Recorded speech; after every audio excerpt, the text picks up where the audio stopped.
And when they're researching quantum information, they make the assumption that electrons act as waves, because in an atom, basically the nucleus is positive and the electron's negatively charged. So by normal, in reality, you'd expect them to attract to each other. Because the electron acts as a wave, it can stay sort of in orbit of the atom. It cannot be read without the same state becoming the measured value. It's kind of saying that when you're in the quantum state, when it's exposed, it can be either one thing or another, or at the same time. But when it's exposed to our environment, then you realise that it's one thing, which is why we can't use quantum mechanics in our atmosphere, and it's hard to sort of,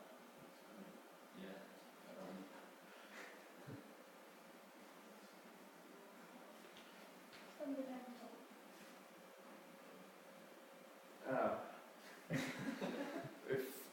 Fundamentally, the basic things, the lowest level, if you have a fundamental particle, it's you can't have anything lower than that or smaller than that. So with quantum, they work in really small measurements. It's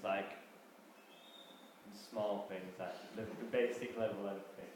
And when you think of quantum mechanics, it's you can have one or another, or you can be both. So it can be 1 or 0, or it can be 1 and 0, or something like that. So, and with superpositioning, do you know when you're in a bath, you can go like that, and you get waves, and they go at different times like that. But if you do it at the same time, you can create one big wave in the middle. It's because the waves add together, and then if they're opposite from each other, they can cancel, or they can add together like that. So that's superpositioning. And you get polarization, and you can have polarization of light, photons, which are energy and light, and they can travel in their horizontal and vertical components. So if you can polarize it like that, so it travels through vertically, but then you can't get horizontal. If you have it like that, you get horizontal, you don't get vertically. And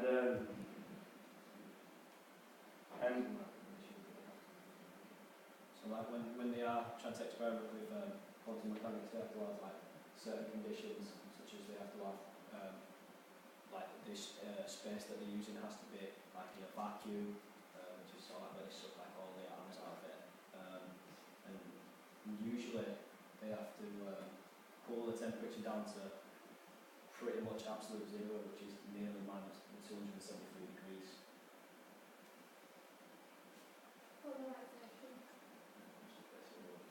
well, in the guys over there, they're experimenting with polarization. Do you know I said you've got vertical and you've got horizontal? They put it like that, so you can go like that, and that means you have on and off at the same time, instead of it just being one or the other, it can be both. And then so you get halfway between. So when you have that, you can have when it comes to its ending, or the computer or everything, it can either it's random, it's either on or off. It has it doesn't have a choice, it's kind of random, you don't know whether it's going to be on or off. So you need to think about that when we go further on into this thing. This is an image of Schrodinger's cat. It's an experiment that Schrodinger did. And this was kind of at the beginning of when we first started to think of quantum mechanics.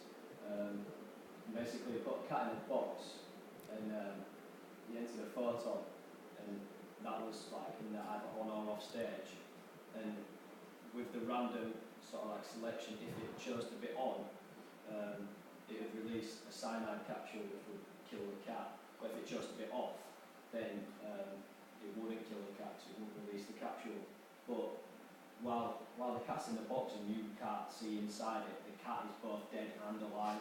But until you open the box, when you open the box and you sort of expose it to our normal atmosphere and environment, then quantum mechanics really doesn't exist, because the cat is dead or alive. So it's either one or the other. The main goal. The people there, they're trying to find the main goal in their experiment is to try and find a point when reality starts to happen and quantum mechanics starts to stop. So at what point does this cat become dead or alive? So is it or so say when it opens it up, is it going to be alive or is it going to be dead? So they're trying to work out what point does it change into reality from being quantum mechanics. So is the cat dead or alive in the box? Question. Well,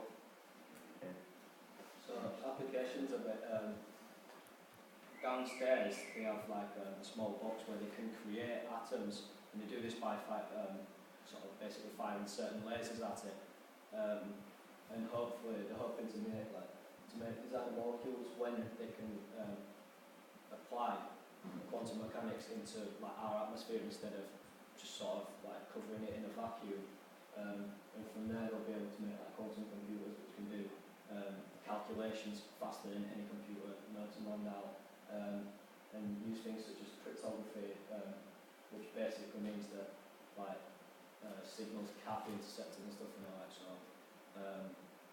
or like information can't be intercepted or get into the wrong hands, so to stop like theft from chip and pin cards, stuff like that, and then teleporting information, so like you can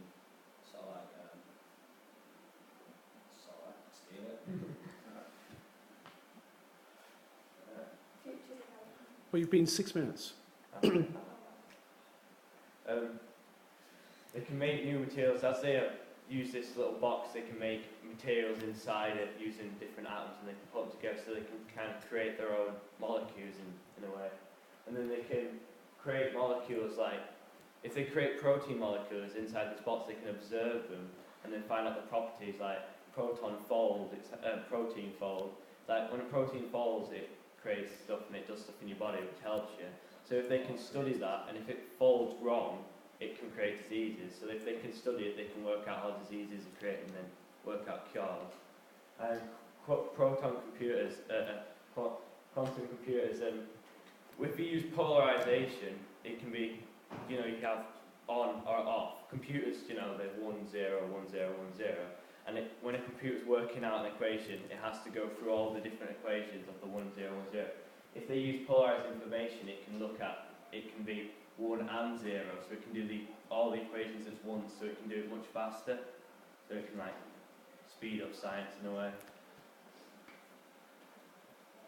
And Cryptography will probably, that application will look to be used in banking and military applications.